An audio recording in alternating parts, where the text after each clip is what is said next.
Assalamualaikum warahmatullahi wabarakatuh. Memang cantik kain katun. Kain katun dibeli di pasar Rejoso. Saya tak lagi berpantun karena sudah dihabiskan Pak Dr. Bagus Santoso. Itu hanya sekedar melanjutkan tradisi di bumi Bekalis, bumi Melayu. Alhamdulillah. Allahumma salli ala Sayyidina Muhammad wa ala ali Sayyidina Muhammad. Yang sama-sama kita hormati Bapak Wakil Bupati Kabupaten Bekalis beserta Ibu, Bapak Sekda beserta Ibu Ketua Dharma Wanita Persatuan, Pembina Yayasan Tabung Wakaf Umat, Ketua Pimpinan Pondok Pesantren Nurul Azhar, ibu-ibu semuanya yang berbahagia. Mudah-mudahan kita yang hadir ini dimuliakan Allah Subhanahu wa Ta'ala. Amin ya rabbal alamin. Kalau waktu saya habis, tolong dikasih tahu Ustadz Subi. Ya. Yang memegang buku bisa dibuka halaman 16. Bagaimana cara meluruskan shaf? Wa kana ahaduna yulziqu mankibahu bimankibi sahibi. Bahunya rapat dengan bahu. Wa qadamahu biqadamihi, kakinya rapat dengan kaki. Apakah ada Nabi menyebutkan mesti menempel? Tak ada. Hanya merapatkan. Saya kalau bahu saya rapat dengan bahu Ustadz Subli, insya Allah tak masalah. Karena antara bahu dengan bahu ada kain. Yang jadi masalah itu kalau kaki Ustadz Subli dekat ke kelingking saya. Apalagi kalau orangnya penggeli dia. Jadi kalau sudah dirapatkannya, di agak-agaknya rapat, cukuplah itu sudah. Karena banyak sekarang berkelahi gara-gara bersenggol-senggol kaki. Jadi apa pentingnya ini dibahas di Dharma Wanita? Karena ibu punya anak. Anak ibu akan jadi imam. Anak ibu, silakan anak ibu jadi bupati, wakil bupati, kepala dinas, sekda. Tapi kalau dia dibesarkan di tengah ibu yang sholat, insya Allah. Jadi saya penasaran juga, kenapa Pak Dr. Bagus Santoso ini ikut kajian dari mulai Masjid Raya Pasar Bawah dulu sampai ke Bukit Kerikil kemarin, sampai hari ini. Rupanya rahasianya dibukakannya tadi, ayah beliau tak mau meninggalkan rumah, takut sholatnya tinggal.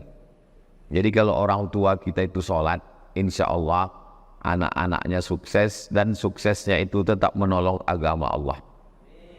Ini pelajaran buat kita semua. Anak ibu insya Allah sukses dunia akhirat kalau ibu jaga sholat, insya Allah. Amin ya rabbal alamin. Penting meluruskan shaf ini karena banyak orang tak peduli kepada shaf. Makanya kata Nabi, man wasalahu wasalahullah. Siapa yang meluruskan shaf, diluruskan Allah hatinya. Siapa yang bengkok shafnya, bengkok juga lah hatinya. Jadi shaf ini terkait kemana-mana, godaan setan dan lain sebagainya. Selesai meluruskan shaf, sekarang masuk ke halaman 18. Bagaimana stop anak-anak? Karena banyak ibu-ibu membawa anak atau suaminya membawa anak ke masjid, diletakkannya di sampingnya. Berkelahi gara-gara anak. Yang satu mengatakan jangan bawa anak, yang satu mau membawa anak. Maka menurut Syekh Atiyah Sokar, yang paling bagus anak itu dibuatkan sok khusus di belakang. Kalau anak ini ribut, diangkat satu satpol PP syariah untuk mengawal anak ini. Macam di Masjid An-Nur Pekanbaru, ada satu pakai jubah hijau membawa rotan.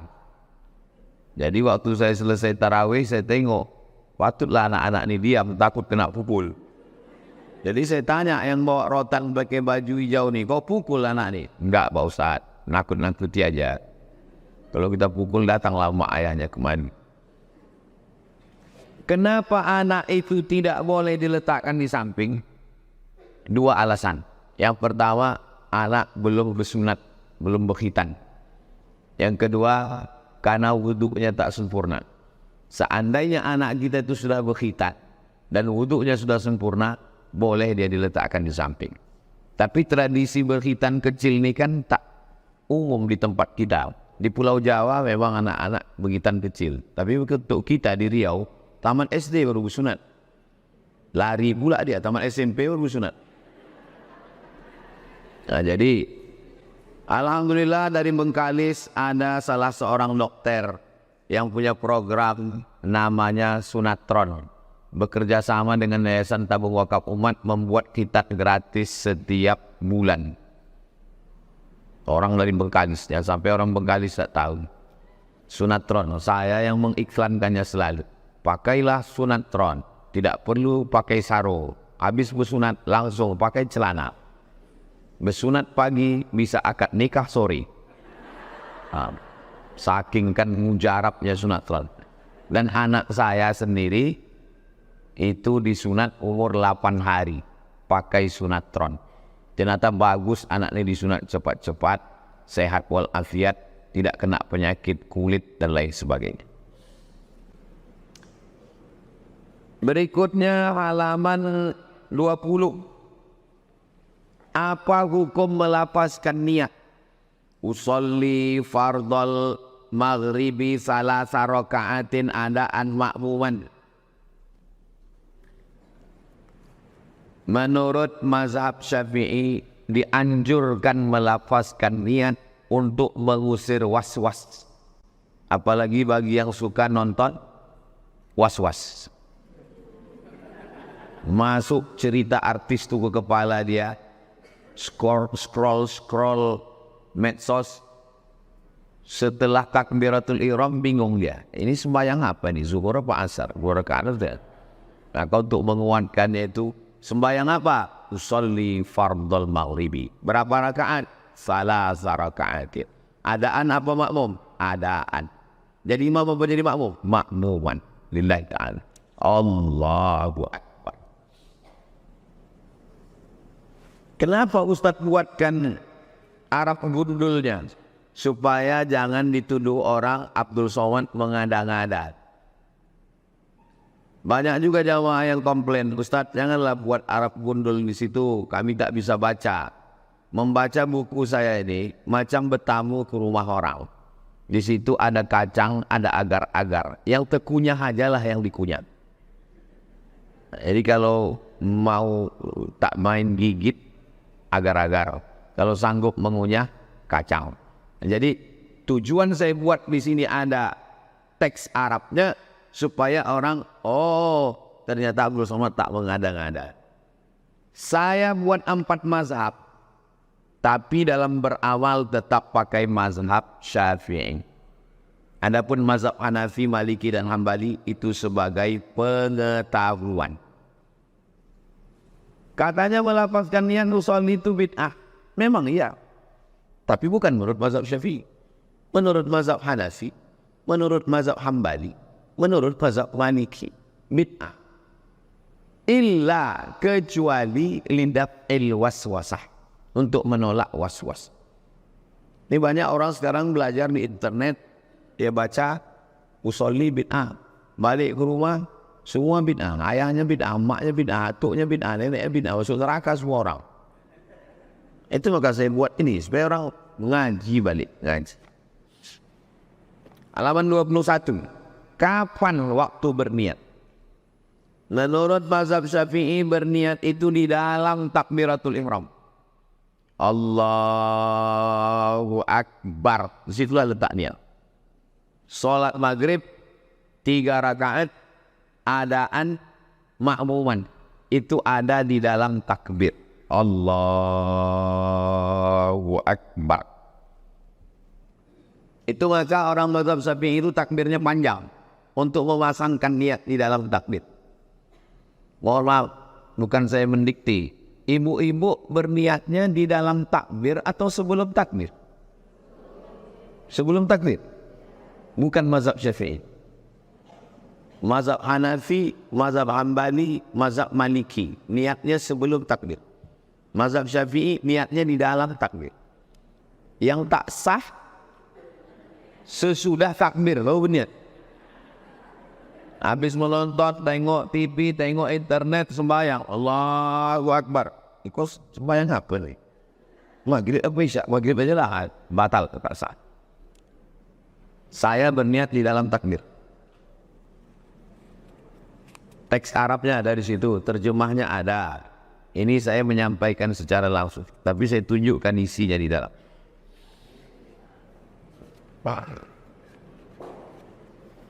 Halaman 29. Apa bacaan iftitah? Iftitah yang pertama, Allahumma ba'id baini wa baina khatayaya kama ba'adta bainal masyriqi wal maghrib. Mohon maaf, bukan mendikte. Ibu yang sholat pakai Allahumma ba'id, angkat tangan. Berarti sekolahnya di Muhammadiyah. Ada hadisnya. Yang baca pakai wajhati wajhiyah. Ada. Nomor 2. Yang pakai Allahu Akbar kabiro. Ada. Riwayat nomor 4. Ternyata berkelahi antara Allahumma ba'id dengan Allahu Akbar kabiro. Padahal doa iftitah itu sudah saya susun semuanya. Ada 7 iftitah. Jadi yang selama ini kita buat itu mencampur 2 iftitah.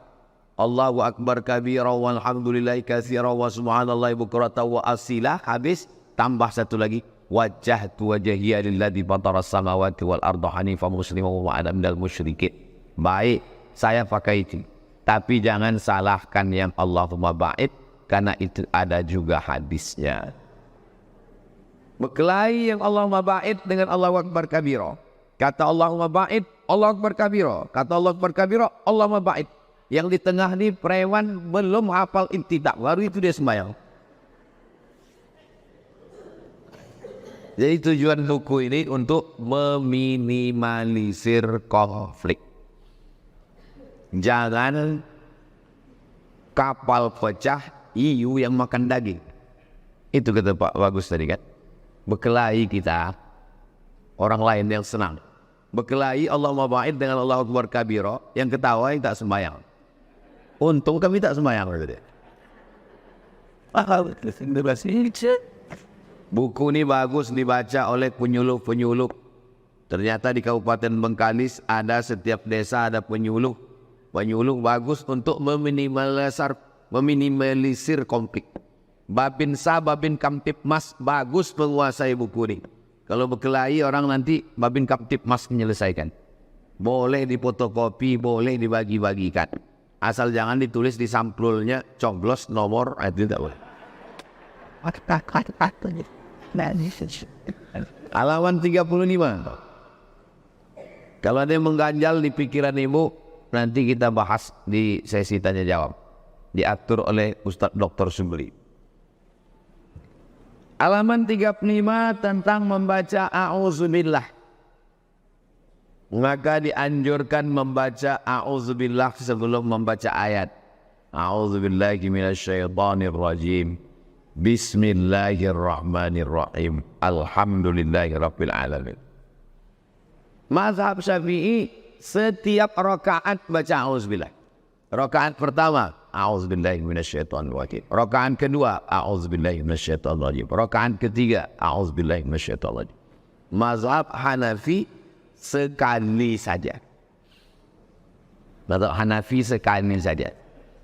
Saya mengamalkan mazhab Syafi'i. Maka setiap rakaat saya baca a'udzubillah. A'udzubillahi minasyaitonirrajim. Bismillahirrahmanirrahim. Alhamdulillahirabbil alamin. Halaman 38. Ketika membaca Al-Fatihah, bismillahnya itu dibaca jahar atau sir. Saya kalau jadi imam baca jahar. Bismillahirrahmanirrahim. Alhamdulillahirabbil alamin. Tapi saya mengisi pengajian di Masjid Muhammadiyah, bacaannya sir. Alhamdulillahirabbil alamin. ada jamaah ini yang mau mengajak saya berkelahi, mancing-mancing saya. Cara dia mancing saya gini, Ustaz, masa orang yang tak bisa membaca bismillah kita angkat jadi imam?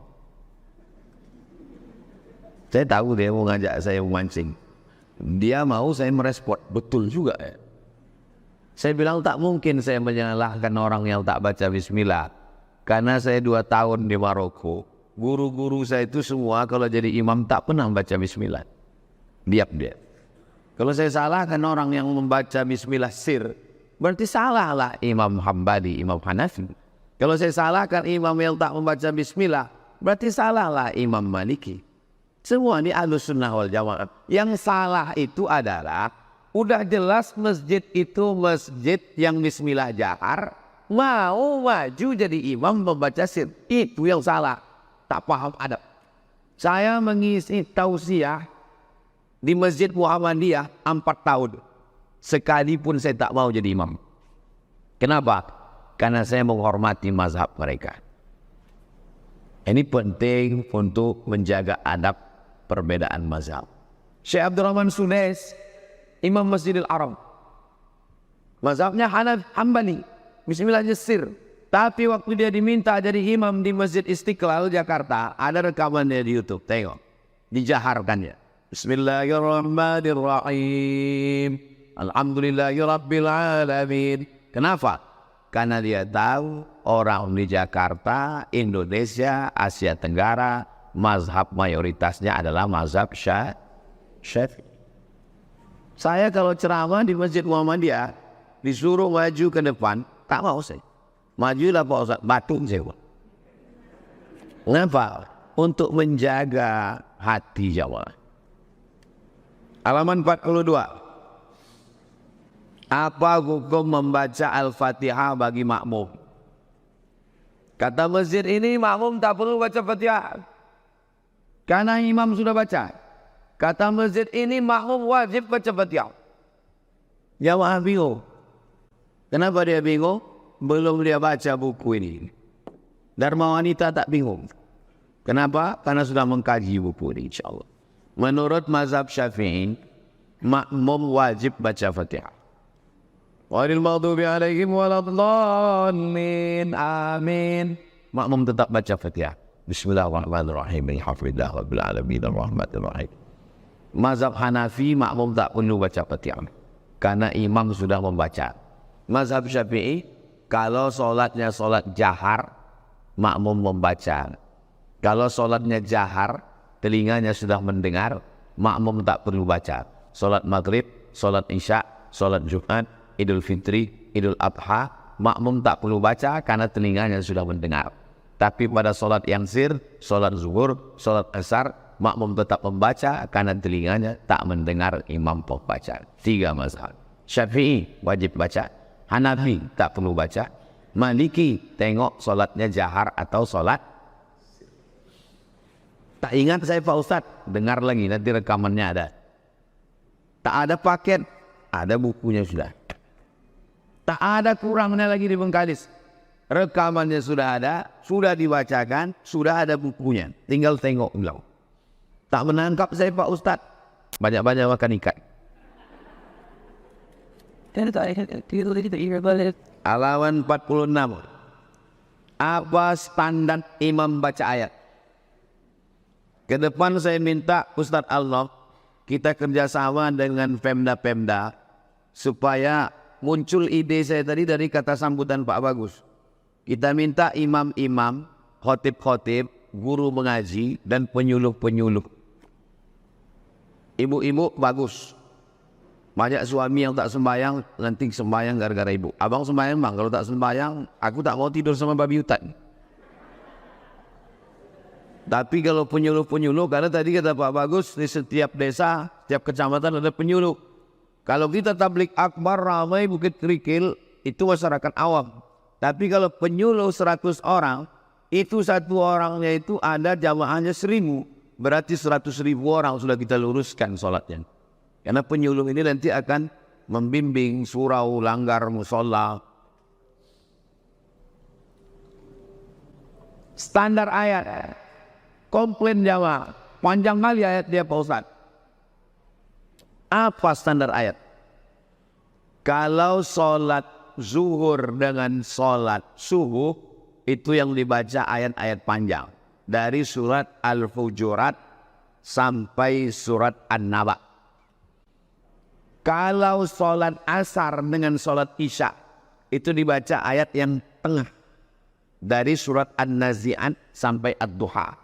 Kalau sholat maghrib, itu dibaca yang pendek. Dari Alam Nashrah sampai ke An-Nas. Itu standar. Di luar standar ini, imam bisa dikudeta. Makanya diangkat imam paripurna, imam kelurahan, imam kecamatan, imam kabupaten, diberikan pelatihan imam supaya makmum tak komplain, ada standar panjang pendek. Jangan diturutkannya surnya aja.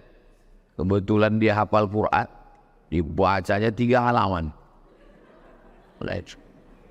Kalau sholat sendiri tahajud malam terserah. Ini ceritanya masalah jadi imam. Waktu kita 5 menit lagi. Halaman 48. Waktu ruku dan sujud berapa kali jumlah tasbihnya? Kata Imam Hasan Al-Basri, yang paling sedikit 3, yang pertengahan 5, yang paling banyak 7. Lebih dari itu makruh kalau sholat berimam. Tapi kalau sholat sendiri bantailah. Kadang orang terbalik pula, waktu jadi imam dulu dia panjang-panjang, waktu sendiri secepat kilat. Halaman 53. Ketika sujud, mana yang lebih dulu turun ke lantai? Kata yang ini tangan lebih dulu, kata yang ini lutut lebih dulu. Maka pendapat yang kuat jumhur mayoritas ulama lutut dulu, baru tangan. Kata yang minoritas tapak tangan dulu, baru lutut. Berkelahi, yang satu mengatakan lutut dulu, satu mengatakan tangan dulu. Datang mazhab ketiga, kening dulu. Nah itu tak ada. Tak ada itu yang ketiga. Lutut dulu.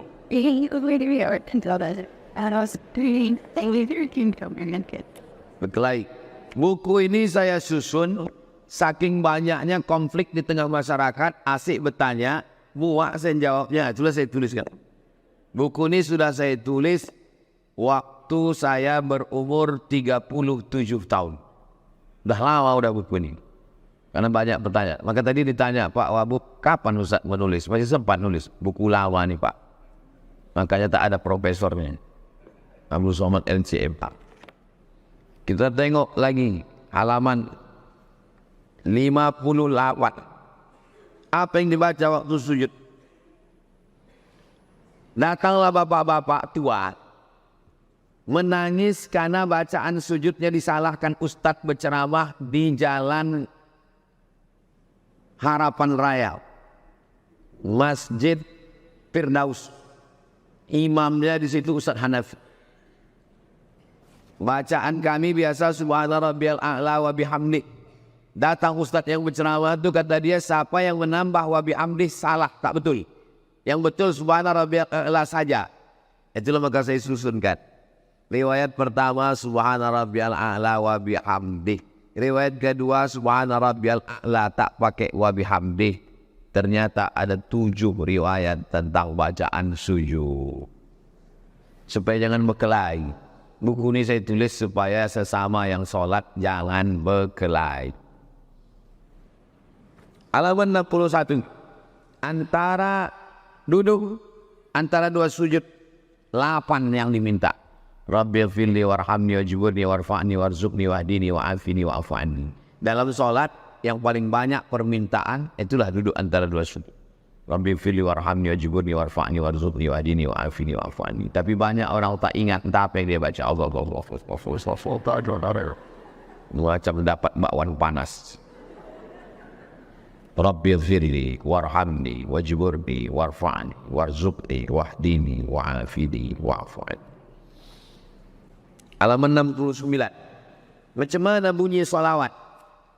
Solawat 1, solawat 2, solawat 3, solawat 4, solawat 5. 5 bentuk solawat dalam hadis. Solawat yang di luar hadis boleh juga. Solawat nariyah, solawat tafrijiyah, solawat taziyah, solawat badar, solawat asril. Solawat ini hukumnya mubah, boleh. Halaman 71. Apa hukum menambahkan sayyidina? Menurut mazhab Syafi'i dianjurkan menambahkan sayyidina karena tak boleh menyebut nama Muhammad saja. Dan belum pernah saya tausiah dipanggil moderator. Berikut ini mari kita panggilkan narasumber kita. Sowan. Ada adab kita. Allahumma sholli ala sayyidina Muhammad wa ala ali sayyidina Muhammad. Di luar sholat maupun di dalam sholat. Itulah sebagai pengantar. Nanti bisa dibaca sendiri. Yang tak paham sesudah baca ini, tanyakan ke Ustaz Subli. Nanti Ustaz Subli menanyakan ke saya kirimkan melalui voicemail. Ustaz, ini apa jawabannya? Nanti kami jawab. Saya kembalikan ke moderator. Syarat baru boleh qashar. Yang pertama, jaraknya ada yang mengatakan 82, ada yang mengatakan 83, ada yang mengatakan 85, ada yang mengatakan 87. Saya pakai pendapat Syekh Wahbah Zuhaili dalam kitab Al-Fiqhul Islami wa Adillatuh 88, sekian. Digenapkan 89. Payah juga ingat 88, payah ingat 89, 90. Wali Songo, siji loro telu papat lima enam pitu wolu Songo. Saya baru mengqashar kalau jaraknya 89 kilo. Saya memilih pendapat yang ahwat, yang lebih hati-hati. Di luar itu, kurang dari itu, tidak mengqashar. Yang kedua, qashar dilaksanakan setelah berlaku terjadinya perjalanan keluar dari surul balad, sur batas kota. Ibu musafir mau ke Pekanbaru. Apakah dari Bengkalis ke Pekanbaru itu sudah lewat 89 kilo? Sudah. Syarat yang kedua, diqashar setelah lewat sur al-balad, batas kota. Jadi kalau dia masih di rumahnya belum bisa mengqashar. Di mana baru dia bisa mengqashar? Setelah keluar kota Bengkalis. Mampir dia ke musola, masjid, pinggir jalan, barulah dia bisa mengqashar. Jadi kalau di rumahnya itu dia sholat, maka dia hanya bisa menjamak, tapi tidak qashar. Takut nanti di jalan dia tak bisa mampir, tak bisa berhenti, maka dia jamak tapi bukan qashar. Berangkat jam 1, zuhurnya 4 rakaat, asarnya 4 rakaat. Tidak bisa dia buat zuhurnya 2 karena belum musafir, belum safar. Kalau mau 2, lewatkan keluar, menyeberang, nanti di Sungai Pakning mampir ke musola Surau Langgar, zuhur 2, asar 2. Jelas? Campur aduk dalam satu mazhab. Dari awal tadi saya wanti-wanti. Tujuan saya mengajarkan buku ini, jangan mencampur mazhab. Dalam beramal saya bermazhab Syafi'i. Tapi waktu menjelaskan, saya jelaskan ni mazhab Hanafi, ni mazhab Maliki, ni mazhab Hambali, supaya kita menghormati perbedaan, bukan supaya mencampur-campur mazhab. Tidak boleh mencampur mazhab, talfik namanya, dalam satu masalah. Kalau beda masalah boleh. Solatnya mazhab Syafi'i. Membayar zakat fitrahnya mazhab Hanafi pakai duit. Tak masalah, karena antara zakat dengan solat beda. Yang tak boleh itu cara wuduknya Syafi'i, membatalkannya pindah ke Maliki, tak boleh. Karena wuduk ini satu paket. Solat pun juga begitu. Kalau dari takbiratul ihram sampai ke salam, maka jangan campur dengan mazhab lain. Makanya ulama dulu melarang orang baca mazhab. Jangan baca kitab ini, jangan baca kitab ini. Saya dulu heran, kenapa ulama kiai tuan guru melarang?